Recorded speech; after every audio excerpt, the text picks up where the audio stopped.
But my top story tonight, and I want you to listen very carefully to it.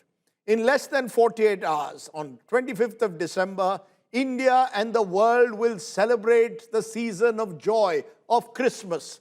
Only, sadly, in some parts of India, a dark shadow has been cast over the festivities by viral videos that have exposed just how Christians are feeling under siege in a new India.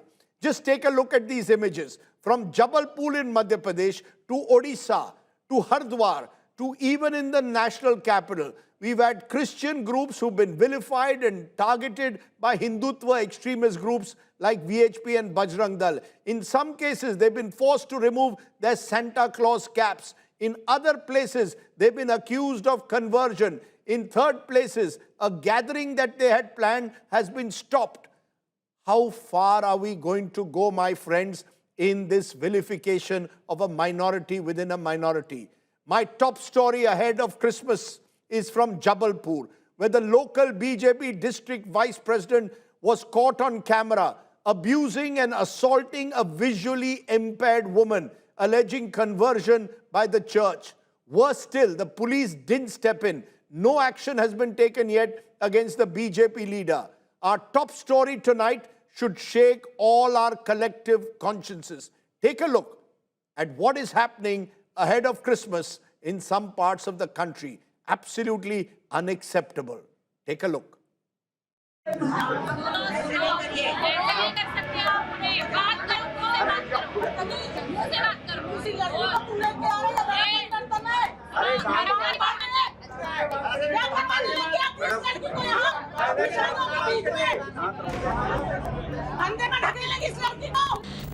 This is Anju Bhargav, the Vice President of the BJP's Jabalpur unit. At the receiving end is a visually impaired woman and her daughter.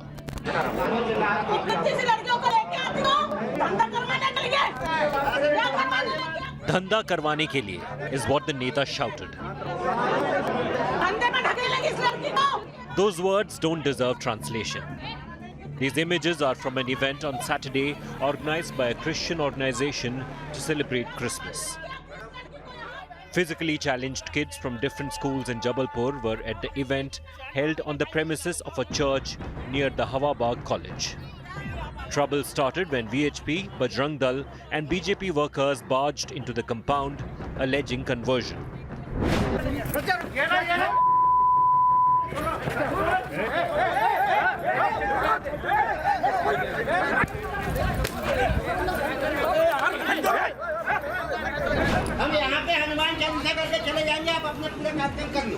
What began as an argument turned into fisticuffs.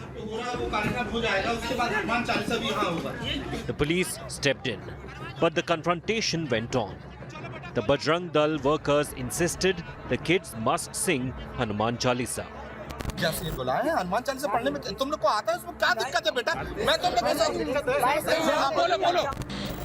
The BJP leader defended her actions. एक हवाबाग church है, इसके पीछे क्या-क्या है हम लोगों को नहीं पता है। अभी सुबह हमें किसी ने खबर करी कि यहाँ ऑटो भर-भर के हर सैटरडे संडे बहुत सारे बच्चों को, बस्ती की महिलाओं को लेके आया जाता है। हमारा तो सिर्फ एक ही सवाल है कि वो बच्चे क्या कलेक्टर साहब ने परमिशन दी उन्हें या एसडीएम साहब ने permission the? The victim of Anju Bhargav's onslaught, Safalta Karthik, denied she was forced to attend the event. यहाँ पे जो भी पार्षद रही होगी लेडीज, ठीक है, वो आई और मैं तो ब्लाइंड हूँ, मुझे तो दिखता नहीं है। वो आकर के एकदम मेरे साथ, मेरी छोटी बच्ची है, हम हर साल आते हैं यहाँ पे और हमसे ये लोग जुड़े हैं। बाकी हमको कोई लालच नहीं दिया जाता यहाँ से, न कोई जबरदस्ती की जाती है, न कुछ भी नहीं किया जाता है। The church too denied charges leveled by the VHP and Bajrang Dal. ये प्रिंस ऑफ पीस मिनिस्ट्री जो है हर साल बच्चों को एक क्रिसमस सेलिब्रेशन करती है, जिसमें हम बच्चों को खाना वगैरह, केक वगैरह हम देते हैं। और ये आज का नहीं है, कई सालों से होते आ रहा है। यहाँ पे सारे बच्चों ने देखा है, सारे बच्चों से पूछा भी गया है टीआई साहब की उपस्थिति में, लेकिन किसी को कुछ शंका हुई वो आए हैं, तहकीकात करें हैं। The police say a probe is underway. कुछ बच्चे अंधमुख विद्यालय के यहाँ पर पहुंचे हुए हैं। अब इस संबंध में संस्था के लोगों से बात की है कि ये बच्चे कैसे आए हैं, आपके पास कोई परमिशन हो, क्योंकि वे हैंडीकैप्ड बच्चे हैं, तो उस लेकर के आपत्ति है, जिसकी अभी हम जांच कर रहे हैं।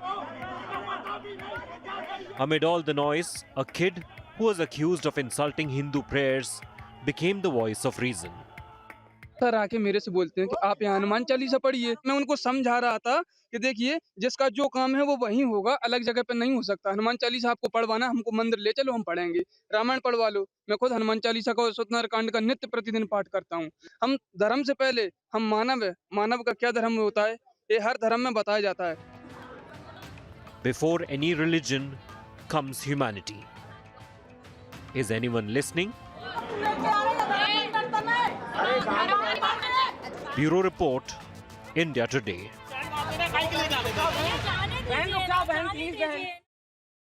Let's raise the big questions tonight. Why is Christmas a target of hate for Hindutva groups? Who will punish this goon culture? Has hate been normalized? Who wants to kill Christmas cheer? BJP's Sabka Saath promise, is it turning out to be merely a slogan when it comes to ground realities? Joining me now, Father Nigel Barrett. He's spokesperson for the Archdiocese of Mumbai. Colin Gonsalves, Senior Advocate, Supreme Court. Advocate Amitosh Parikh, he's National Spokesperson, BHP. Shashikant, former DGP Punjab, Senior IPS Officer, is also joining me. I want to come to you first, Father. What do you want to say today to the country 2 days ahead of Christmas, when these are the images that we are playing, not just from one place, but from several parts of the country? Well, it's extremely shocking that something like this is happening around. Christmas is about peace, love, goodwill, and we would love that to be the culture of our country, because India as a nation is one known for its peace, its goodwill, its harmony between all people of all faiths. And unfortunately, the reality that we are seeing across the nation is a lot of intolerance, and unfortunately, those in leadership are not making a strong stand against it. But Father, when you hear these groups saying that there is forcible conversion, that we are acting against forcible conversion, what will you tell those who use this language that Christians are, missionaries are engaging in forcible conversion, hence we are trying to make a point? I don't see any kind of forcible conversion. Look at the conviction rate of those who've been arrested.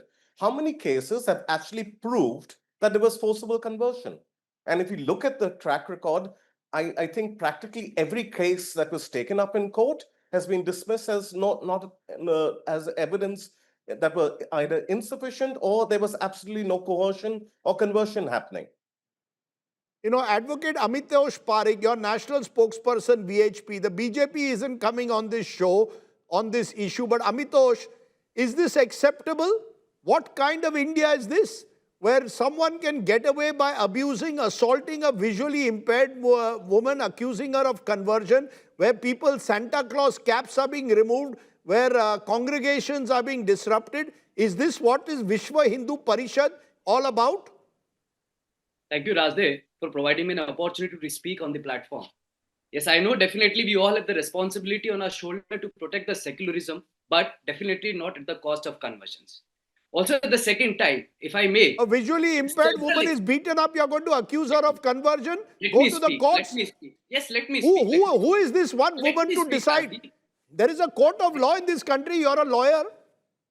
I'm coming to my law points, Rajdeep. The force of forceful conversions are not been provided and protected under Article 25, and therefore Rav Stainless versus Union of India State of Madhya Pradesh. In AI 1978, Supreme Court has said, no, you are not being provided the right to convert people under the garb of Article 25 of freedom of religion, profess or propagate religion. That means if you are challenging the conversion, if you are allowing the conversion, you are challenging the very wisdom of the Honorable Supreme Court of India. Go to the courts. She's assaulting and abusing a visually impaired woman.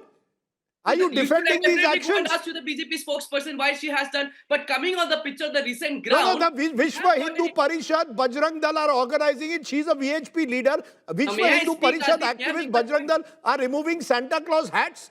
Who the hell gave you the permission to do that? You have a problem of Bajrangal people removing Santa Claus hat, but you don't have a problem when in Ranchi, Mother Mary has been depicted as tribal goddesses and the incident has come forward with the tribals has opposed the same. You don't have problem with that. You don't have problem with David Ray says missionaries converted over 1 lakh people in the COVID in the garb of secularism. You don't have problem in 2018 an orphanage running in Jharkhand Ranchi by the missionaries of charity was caught selling 14-year-old baby under the garb of social services. No, Rajdeep will not have a problem. Permit Christians events only. Hindu people have coming forward in the tribal areas of demanding no Christian celebration to be done. Where this no Christian, a church has been built. US-based Christian pastor claim over 1 lakh Hindus has been converted. No, the people will not have problem with this.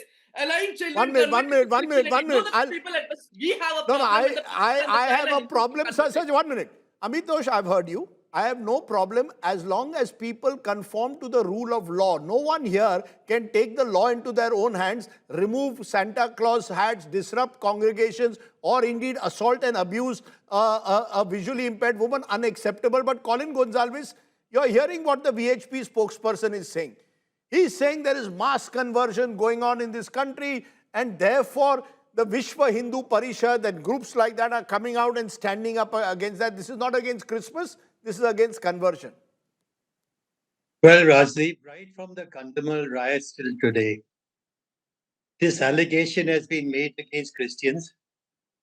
And if we ask my friends who are present in this meeting today, they will not be able to show you a single conviction by a single court in the country saying that so-and-so person forcibly converted somebody. It's all just political propaganda. And this is political propaganda now rising to the level of violence. And to my mind, this kind of attacks on Christians that are taking place across the country is akin to terrorism. Now these groups... I'll let you respond. Don't worry, I'll let you respond. Now these groups that always talk about terrorism, we should turn our attention to them and see, are they attempting to overawe by force a sizable portion of the Indian community, of the Indian population, overawe the nation and overawe its people? Yes, that is terrorism. And these organizations whose names you mentioned, not me, the names you mentioned on your program today, these are like terrorists who have gone scot-free for a long time. It's time they are prosecuted under UAPA and put behind bars and denied bail. You're calling them why has it not before... happened? One last thing, Razi. Why has it not happened? Because that case is pending in court of 600 attacks per year on Christians, Christian priests beaten and bashed up and so on. That case is pending in court. Pleadings are ready for argument. Supreme Court is not taking up that case for the last 4 years. If the judiciary keeps silent, we have no one to protect us, and these kind of terrorists will carry on like before because the judges are silent. Now, may I, Rajdeep? You know, I mean, before you come in, I've got a police officer. Let him respond to the point that FIRs are not filed in many of these cases. Shashikant ji, the impunity with which this goes on is partly in the video that I'll show you, where this visually impaired lady is being attacked by a BJP district vice president. The policeman is standing by. I mean, what is the police involved? Even when it happened in Delhi yesterday in Lajpat Nagar, the police had some excuse saying it was some local dispute. They are getting away. The problem is no FIRs are being filed. There are over 700 incidents as per the source document that I have in 2025 that have involved targeted attacks on Christians. Between 2014 and 2024, incidents of violence rose from 139 to 834. Is it because the police will not act that they fear taking on these vigilante groups? Bajrang Dal and VHP seem to be above the law in this country? Well, in my about 40 years of service, I thought that we had rule of law in this country. But I think that whatever I thought about the rule of law in this country during the last 40 years, I think probably I was probably mistaken. Sadly, whatever is happening is just not acceptable. And in this case, like you showed this picture that a visually impaired lady was being shouted at and whatever was But going why? on. Lots of No, but were why? not. Why? Shashikanji, if I may ask, why is the police not willing to act? Who do they fear? These are vigilante groups who can take the law into their own hands. What is the police fearing? Do they fear that their political patrons are the ones? Do they fear the politicians? Who do they fear? I'll give you this example out of my own experience. I'm from Punjab, Karwar, belong to UP. I'm from Punjab, Karwar, served here. Whenever any such incident happened, and probably is still happening, what the police guys do, they pick up the phone and ask their seniors, hey, what should we do? Should we act or should we close our eyes and go off to sleep? And it all depends on the political leadership. Right now, I'm talking about my state, whatever I've seen, whatever the political leadership says, that goes on, sadly, unfortunately, and shockingly. Thank you. You're saying the political leadership is the one. Amitosh, Parikh, please tell me, does the VHP believe it's above the law of the country? You will go and protest, and rightly so, what has happened with lynching of a Hindu in Bangladesh. You have every right to do that. But when someone, but you seem to believe that that gives you the impunity to attack someone, helpless woman is attacked, and you all will do nothing. You will snatch away someone's Santa Claus hat. According to Colin, Gonsalves, you all are terrorists. Thank you so much, Rajdeep. And thank you so much for calling us a terrorist. If it costs to the protection of our religion, for our dharma, we are happy to accept the term they provided to us. Definitely we'll be terrorists for the Christians. Why not? Let me quote you for the examples from the Bible. And he said to them, go into all the world and preach the good news to all creations. He that believes and is baptized will be saved, but he that does not believe to be condemned. Mark 16:15, page number 1007. Bible. If anyone comes to me and does not have his father and mother and wife and children and brothers and sisters, yes, and even his own soul, he cannot be my disciple. Who are we protecting? And for what purpose we are protecting? Now, what is this Hindu Dharma? Hindu Dharma is inclusive. From Zoroastrians to Christianity, we have embraced people. I'm quoting Bible, For I'm not God's quoting sake, Gita. there is You must only have it one from the holy Bible, book I've in this quoted country. Gita. According to me, it's the Constitution of India. You are a What lawyer, about when Amitosh. children Have of you read SC the converted in Constitution? convent school? What about in minors What is Article 25? without their forced Freedom of conversion? religion. What about when Lavanya gets suicide in Tamil Nadu and her dying declaration? Let me quote. Lavanya of 19th of January 2022, 12th year student girl, breathed her last bed with the dying declaration in Tamil Nadu said, my name is Lavanya. The school had asked my parents in my presence if they can come and convert me to Christianity and help her for further studies. Since I didn't accept, they keep scolding me. She also named one Rachel Mary, who allegedly tortured her. Are we making more Lavanyas in this country? And what about law we are talking about? The law doesn't provide for the convention. And if we have to speak against the convention, What is yes, your we holy book? will not let it cost Is to your the holy religious book space. the Constitution of this country? Amitosh, do you believe in the What is Constitution? the Constitution of this country? Do you know what Article 25 says? The Constitution of country is not providing you the right to convert, as I have quoted it. Revis Teles was the state of Madhya Pradesh, Okay, let's. Supreme Court in Okay. 1978. Okay, you made the point. I will put a graphic now to give some numbers. Since this conversion, no one is denying that there may be conversion taking place, but let's just take a look at hard numbers. Christian population in India, official census, 1951, they numbered 0.83 crore, making up 2.3% of India's population. As you can see, as you go by 1981, the Christian population had risen to 1.62 crores. Its share declined to 2.43%. Take 2001, 21st century, the number further increased to 2.4 crores while continuing to represent only 2.3%. So vote percentage-wise, the Christian population has remained virtually the same. That is the reality of India. The last census from 2.4% 61 to 2.3%. The conversion campaign suggests there has been mass conversion. But Father Nigel, are you willing, is the Christian community, how would you want to engage with the VHP on these issues? Or does the Christian community want to engage with the Sangh Parivar? I believe pastors and bishops will go and meet the Prime Minister on 25th, possibly as they did last year. Do you want to engage with the Sangh Parivar, or are you all feeling isolated? Honest answer. So dialogue is the only way to resolve matters. And I think, as you rightly pointed out, the percentile in terms of increase in Christianity is in fact, negligible. It's been static. So there is no way that this bogey of conversion and mass conversion and what one reads, and my dear friend out here has quoted scripture, but he's not quoted the context, and it's very easy to take things out of context and display it on national television, which doesn't actually make sense at all. But on the other hand, let's also talk about dialogue is, and we will be engaging with the VHP, we will engage with all people, because at the end of the day, we love our country and we'd like our country to represent itself in a way that's secular, that all persons feel welcome, and that all people identify with the Do you humanity feel of the hunted? I individuals. want an honest answer. Do you feel hunted and haunted? Do you feel, as you celebrate Christmas this year, do you feel a little hunted and haunted or not? What? Or am So, I yeah. overplaying a few incidences and suggesting that the Christian community feels under siege? Okay, so there are two responses from my personal point of view, because I live in a city and we have a fabulous relationship with people. I do not feel myself hunted or haunted, but I think that sentiment is very clear in rural areas in the heartland of India, where people feel that even praying in their own homes is going to be a reason for some kind of punitive action by groups who don't want them Right. to profess their faith.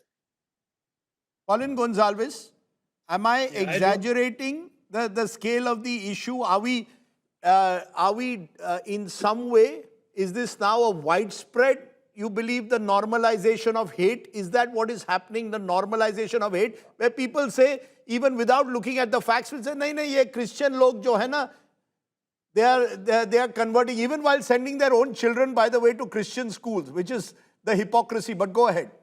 Yeah, Rajdeep, I don't agree with Nigel at all. If a person is attacking us relentlessly again and again and again, then you don't go and do a dialogue with him, because he'll punch you in the face. You saw that blind lady. She was negotiating with that BJP leader. He was trying to reason with her. We were talking about He was trying to reason. hardcore radical. What did she get in return for reasoning? She got pummeling. You can't negotiate with people who believe in violence, believe in discrimination, and believe in beating up Sad. people all the time. We cannot Sad affairs. negotiate with such people. We want an independent body like the judiciary to stand up to us. Why is the judiciary silent? Is the judiciary also on the side of the majority? No, group what like can the this? judiciary do, Mr. Gonsalves? What can the judiciary do? Our case is pending in the Supreme Court for 5 years on these killings. 600 killings per year of Christians.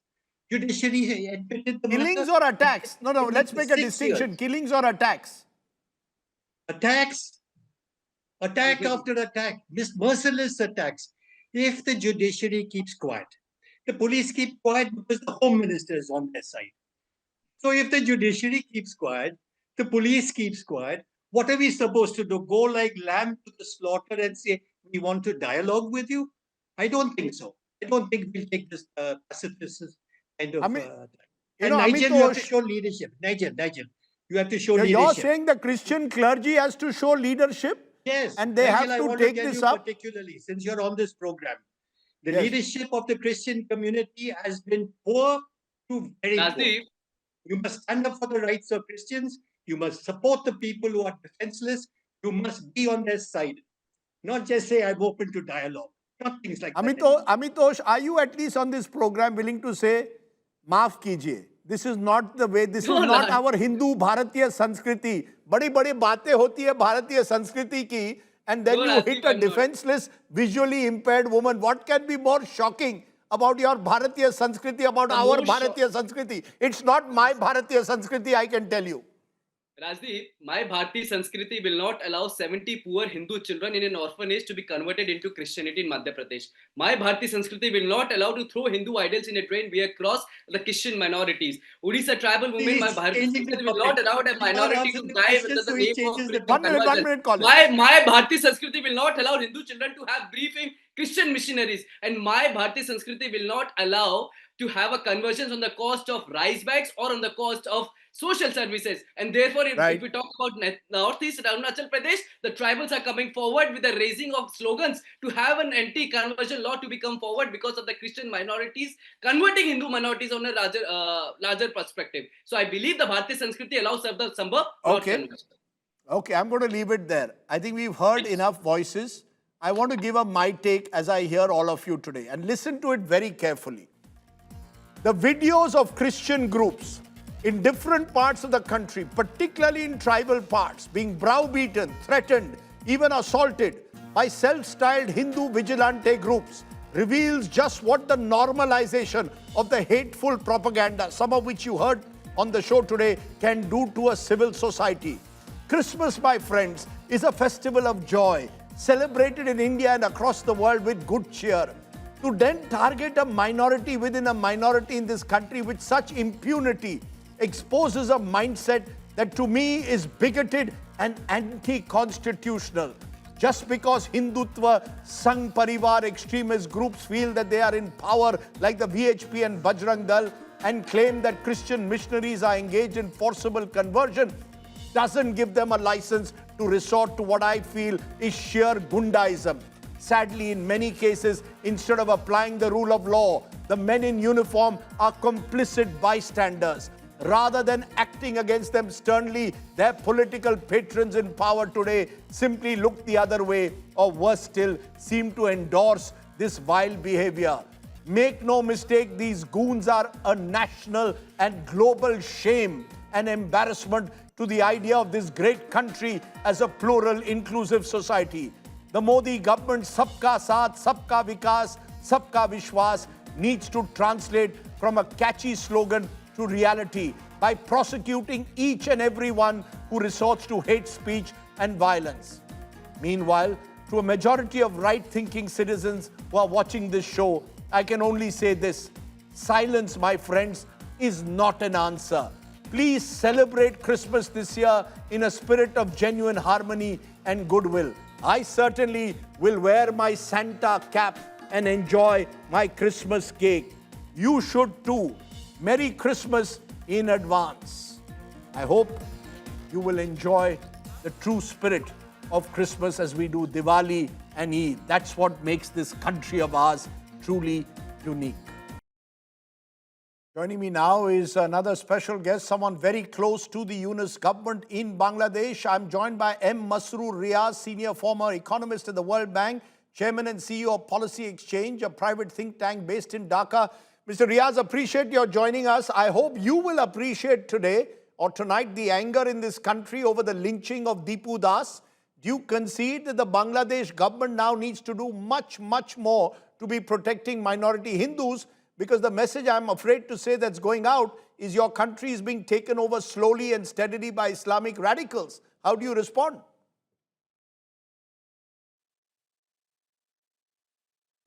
Thank you for having me here. It's a pleasure.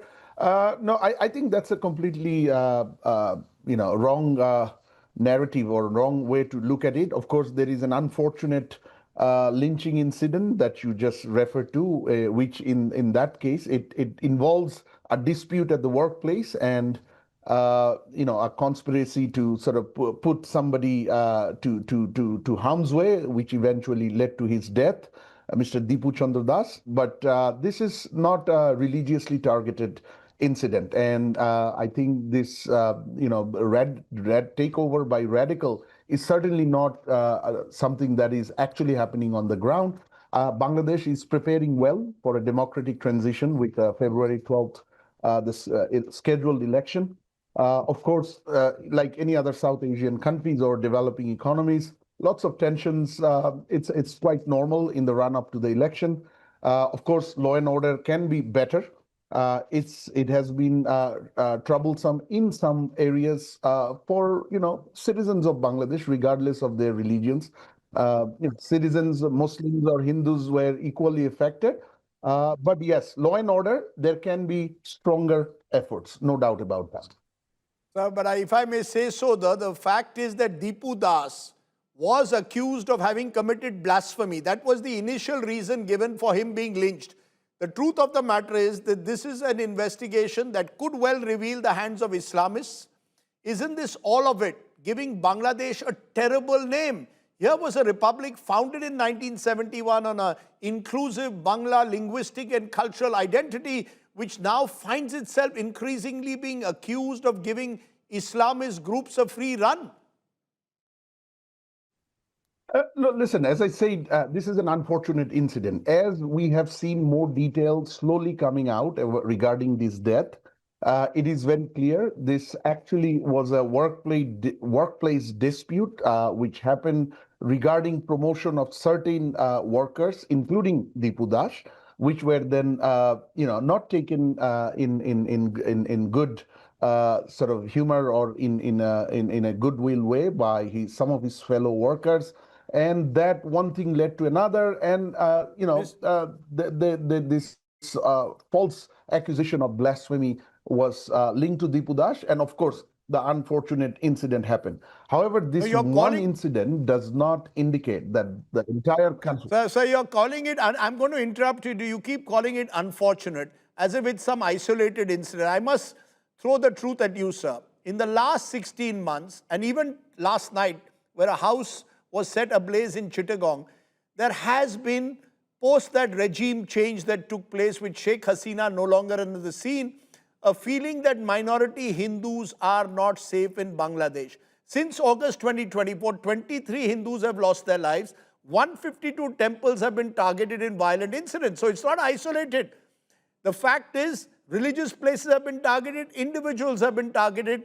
Therefore, naturally, sir, questions will be raised over the safety of Hindus. I hope you therefore appreciate that there is anger and concern over this in India.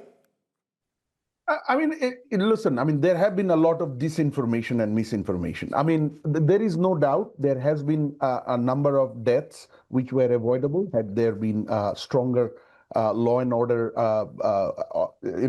situation on the ground. Yes, there were, in the last 15, 16 months following the mass uprising and the fall of Hasina regime, there has been some property attacked around the country. There have been some people who were attacked. Unfortunate deaths have also happened, but almost all of those were politically motivated. In the process, unfortunately, Muslims got tangled. Some Hindu citizens also got tangled, but almost overwhelming majority were politically motivated. Now, having said that, yes, there has been a growing call from citizens around the country, Muslims, Hindus, parties across the table, citizens group, that there needs to be a stronger enforcement of law and order. There has been some incidents, on and off about, organized mob attacking their target properties or people, which included both Muslims and Hindus. And there has been growing calls for government to clamp down on those in a very strong way. No, sir, the fact though is, and I know I'm only throwing facts at you, Mr. Riaz, particularly after the killing of the student leader Usman Hadi a few days ago, we've seen Dhaka's leading newspaper offices, Daily Star, the Bengali Pratham Alo, also being targeted. Now, all of this suggests that to many that Bangladesh could be slipping into a situation ahead of the elections where street mobs, many of them linked to Islamists, are going to call the shots. Shouldn't that worry you?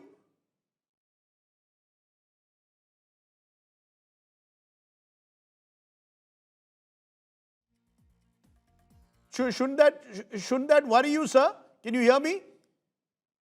Can you hear me there? Okay, let me try and come back to you in a moment, because what we are seeing, as I said, is protests that are taking place in this country, of course, over what happened to Deepu Das. And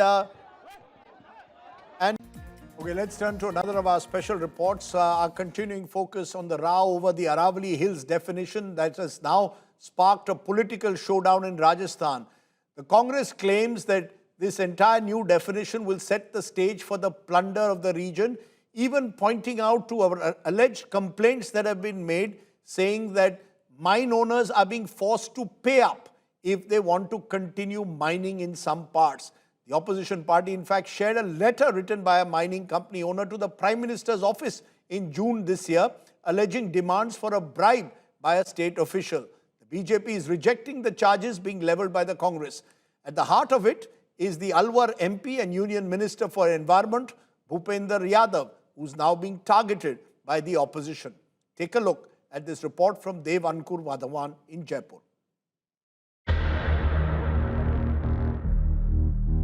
The recent Supreme Court order redefining an Aravalli Hill as 100 meters above local relief has sparked anger. Activists claim this will pave way for further erosion of the ancient mountain range already hollowed out by indiscriminate mining. These images from Alwar tell the story. A hill slowly being crushed into pieces, even though mining is suspended under grab restrictions triggered by pollution. The Aravalis have heated up politics in the desert state. The Congress has rejected the Narendra Modi government's claim that only 0.19% of Aravalis will be open for mining. Aravalli की आत्मा पे चोट पहुंचा करके और guideline change करा करके supreme court से फैसला करा करके इस अरावली का 68,000 हेक्टेयर का इन जो माइनिंग व्यापारी हैं उनके लिए खोलना गलत है। हमारी आत्मा के ऊपर चोट पहुंचाई गई है। To target the BJP, the Congress also cited a mine owner's letter to the Prime Minister and other union ministers alleging a demand for 2 crore rupees bribe by a government official. लोगों ने इस चीज को लेकर शिकायत भी की है। वहां के एक माइन ओनर ने भी शिकायत की है पीएमओ को। तो जो इरादे इन लोगों के हैं वो अपने उद्योगपति मित्रों को फायदा देने के लिए ये पूरा अभियान चल रहा है। The BJP rejected Congress's claims. मैं प्रामाणिकता के साथ कह रहा हूं कि वर्तमान में जो खनन हो रहा है आपकी गलत नीतियों की वजह से उसके अंदर आने वाले समय में कम होगा, बढ़ेगा नहीं, क्योंकि अभी जो आप खनन कर रहे हो उसमें 500 मीटर का दायरा परिभाषित नहीं है। अब 500 मीटर में कमी होगी। Former Chief Minister Ashok Gehlot claimed the new definition of Aravalis follows a failed bid to expand mining near Sariska Tiger Reserve. The Rajasthan government had declared 881 square kilometer area of Sariska as critical tiger habitat or CTH. Mining within 1 kilometer of this area was prohibited. In 2025, the BJP government in Rajasthan proposed changing the boundary of Sariska's CTH. The Congress alleges the BJP government planned to revive more than 50 marble and dolomite mines that had shut down due to CTH restriction. On June 24, 2025, the Rajasthan State Wildlife Board passed the proposal. June 25th, the National Tiger Conservation Authority approved it. On June 26th, the Central Committee of the Union Government approved it. But on August 6th, the Supreme Court stayed this decision. 3 दिन में 24, 25, 26 जून को जो protected area था सीस्का के अंदर उसको आपने 3 दिन में राजस्थान वाइल्ड लाइफ बोर्ड, केंद्र के टाइगर से संबंधित जो कमेटी है, अथॉरिटी है, और तीसरा जो केंद्रीय वाइल्ड लाइफ बोर्ड है, केंद्रीय वाइल्ड लाइफ बोर्ड ने भी 3 दिन में पूरी फॉर्मेलिटी करके सुप्रीम कोर्ट में रिपोर्ट पेश कर दी। The latest assertion by the Union Environment Minister that mining can be seen only in 0.19% of the area related to Aravali is something which the Congress claims can lead to widespread mining in 68,000 hectares of land and is something which can disturb the ecological balance of the area. With Himanshu Nalwar and camera person Manish Devankur Vadhavan in Jaipur for India Today. And India Today spoke to the man at the heart of the controversy, the Environment Minister Bhupender Yadav. My colleague Maria Shakil interviewed him. Listen in. Mining will be allowed in 2% of the Aravalis, 1.47 lakh square kilometer area. इसके बारे में ये कहा जा रहा है कि 1.47 lakh square kilometre area entire mass of 34 districts है, not the actual hill range. उतना ही है। अरावली है ही 4 राज्यों में जी, और 4 राज्यों के 37 जिलों में है। इसमें केवल एक डिस्ट्रिक्ट का डेटा नहीं है, टॉक का, बाकी तो पूरा है। और दिल्ली में तो माइनिंग अलाउ ही नहीं है। दिल्ली में माइनिंग अलाउ नहीं है, गुड़गांव फरीदाबाद में माइनिंग अलाउ नहीं है। अरावली इतने 4 राज्यों के 37 जिलों में है।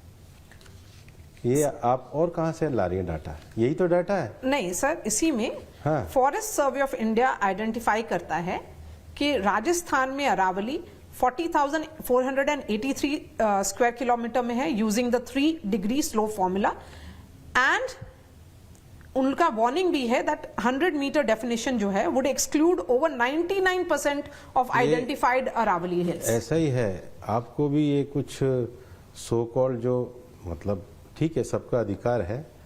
एफएसआई का भी ट्वीट है, उन्होंने इसको डिनाई किया है कि एफएसआई के नाम पे जो भी डेटा किए जा रहे हैं, जो 9% का डेटा दिया जा रहा है, जो आपने भी अपने इंडिया टुडे में दिया है, एफएसआई ने उसको डिनाई किया है।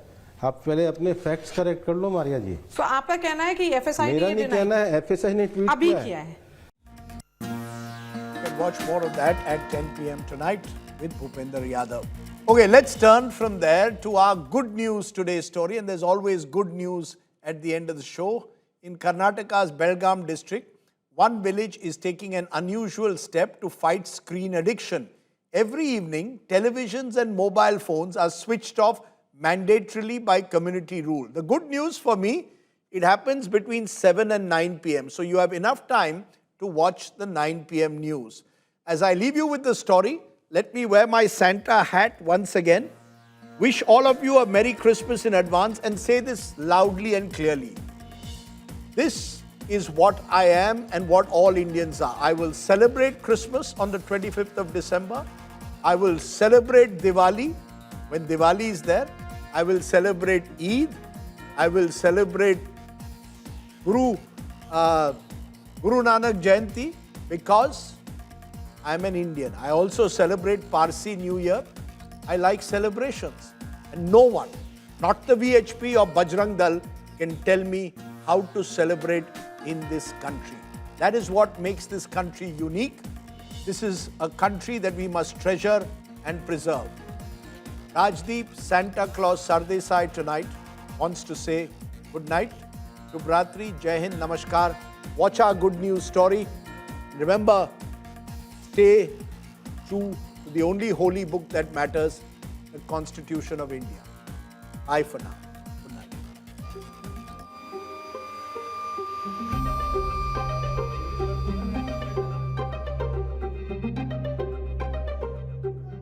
In a first-of-its-kind initiative, Karnataka's Halga village has declared a mandatory digital detox. For 2 hours every evening, televisions go silent and mobile phones are switched off, making way for books, conversations, and family bonding. A siren at 7 p.m. signals the start of the no-screen period. Another at 9 p.m. marks its end. The initiative is called No TV, No Mobile, Just Study and Conversation, and it is inspired by a similar model in Maharashtra. This initiative aims to reduce excessive screen time, especially among students. हमारे गांव में भूंगा चालू किया, हमको बहुत अच्छा लगा। हम एक दिन अभ्यास करते थे और 1 तास में उठते थे, लेकिन अब नहीं। अब हम भूंगा चालू किया है तो हम 7 से 9 अब पढ़ाई कर रहे हैं। Residents say the benefits go beyond academics, as the initiative allows families to spend quality time together. Parents step away from screens every evening and engage more with their children. बच्चों लोग इधर उधर नहीं घूमते, इधर उधर नहीं जाते, और ये गांव के उपक्रम से, पंचायत से जो उपक्रम लिया है वो बहुत अच्छा हुआ है। सब लोग, सब स्टूडेंट अभी अभ्यास कर रहे हैं।